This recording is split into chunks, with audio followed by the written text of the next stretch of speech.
उत्शाह हुसैना वेख ले असी बदली बैठे बेस साडी जिंद नी माणी कूक दी असी रुल गए विच परदेस। उत्शाह हुसैना वेख ले असी बदली बैठे बेस साडी जिंद नी माणी कूक दी असी रुल गए विच परदेस। साडा हरदम जी गुरलाम दा साडी नीर वगावे अख असां जिउंदी जाने मर गए साडा माधो होया वख।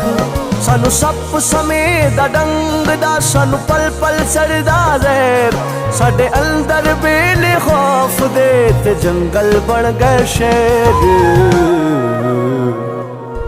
असां शौगमा विच डुबदे साडी रुड़ गई नौ पतवार साडे बोलण ते पाबंदियां साडे सिर लटके तलवार। असां ने ना देखू गेड़ के किती वत्तर दिल